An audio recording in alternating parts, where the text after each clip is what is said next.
حبايب قلبي، ازيكم؟ عاملين ايه؟ وحشتوني. معاكم ام شادي من قناه عالم ماما وشوشو. هنعمل مع بعضينا نوع من المخبوزات يكون حلو قوي قوي قوي. هنعمل نوع من انواع الشريك، ظريف وجميل وهيبقى طعمه خرافه. المكونات اقتصاديه طبعا.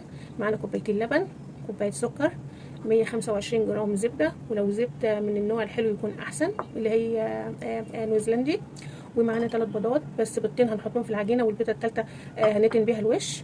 ومعانا هنحط معلقه صغيره بيكنج باودر، ومعانا كيلو دقيق منخول، ومعلقه كبيره اهي خميره فوريه نحطها كده. وهنحط كل المكونات عادي. هحط دلوقتي كوبايه السكر. الزبده دي نخليها في الاخر خالص.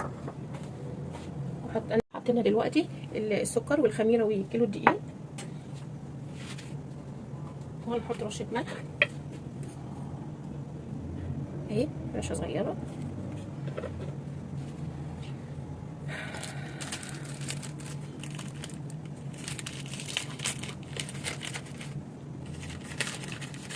وهنحط معلقه صغيره، بصوا زي كده بيكنج باودر اللي في الكيس، حاجه بسيطه.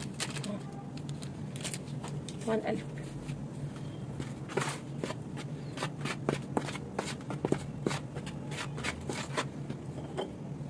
وهنكسر بيضتين، ويكونوا بيضتين كبار حلوين كده.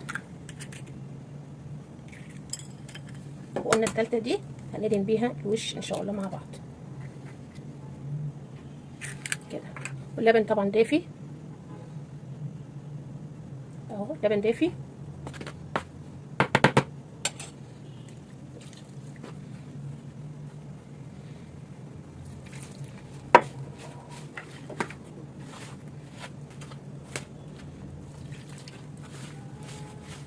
حط بالتدريج، ممكن ياخدوا الكوبايتين وممكن اقل وممكن زياده على حسب نوعيه الدقيق. شكلها كده عايزه شويه كمان. خامه مريحه. ومعانا الزبده، لازم تكون العجينه طريه كده. معانا زبده في درجه حراره الغرفه، بصوا اهي طريه خالص. احطها كده في قلب العجينه. الزبده ريحتها جميله جدا، النيوزيلندي ده خطيره بصراحه.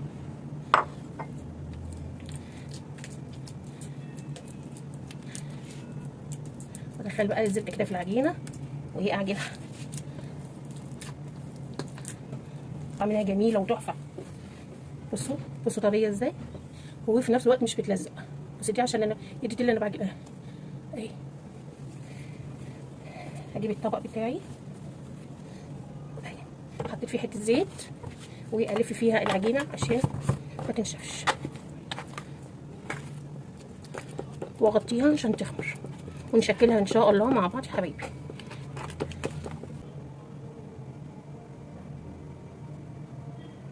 حبايب قلبي هنجهز الدهان ده. معلقه لبن على معلقه صغيره نسكافيه، سيبتهم مع بعض ويدابوا مع بعض. واحط عليهم البيضه،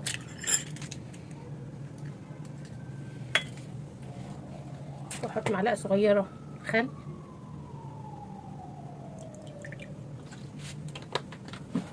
وفانيليا عشان ريحه البيض،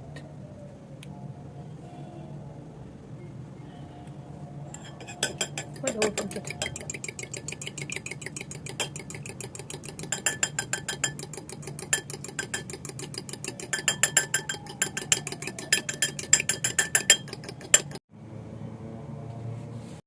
اديني بلم العجينه بعد ما خمرت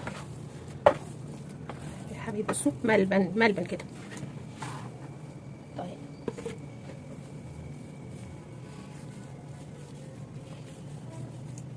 شكلها بقى، هقطعها الاول.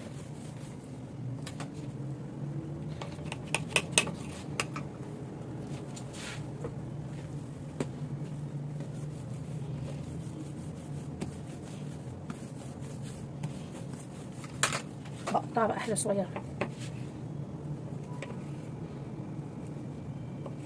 دلوقتي اهو حبايب قلبي رصيتهم. هعمل تاني قصادكم عشان تشوفوا البرمه ازاي. ونشكل واحده كمان. هو تشكيلها يعني اسهل ما يمكن، تبرميها كده رول ويكون رفيع.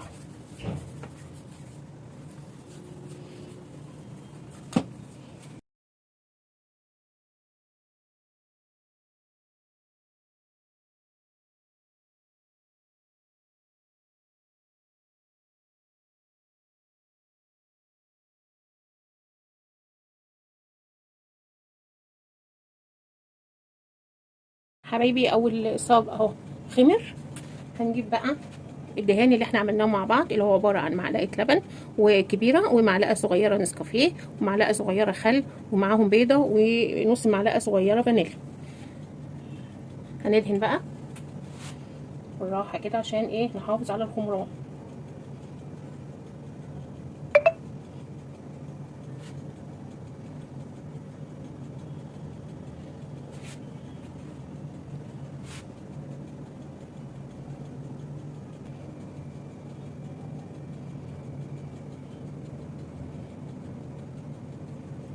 كده دهنا الوش.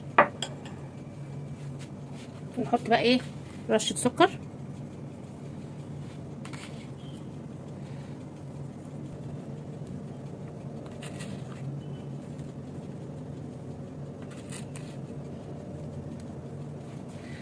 وبالشكل ده جاهز. والفرن بتاعتي سخنت، هدخله وهسوي ونشوفه مع بعض بعد التسويه. وكده حبايب قلبي الشريك بعد ما استوى وطلع من الفرن وجميل جدا جدا. شوفوا لونه، شوفوا سواه جميل قوي. بصوا وبصوا من تحت حلوه ازاي، بصوا عامل زي القطن اهي. بصوا اهو، بصوا اهي جميل جدا جدا، وريحته حلوه قوي. والسكر ده جميل برضو فوقيه. تشربي معاه كوبايه شاي بلبن للفطار او للعشاء، وهيبقى وجبه لذيذه وفيها القيمه الغذائيه، لان طبعا فيها زبده حلوه، فيها بيض، فيها لبن، فيها كل المكونات الغذائيه اللي جسمك او جسم ابنك او بنتك ممكن يكون محتاجها. وتعمليه في البيت، مش محتاجه تطلعي تجيبيه من الفرن.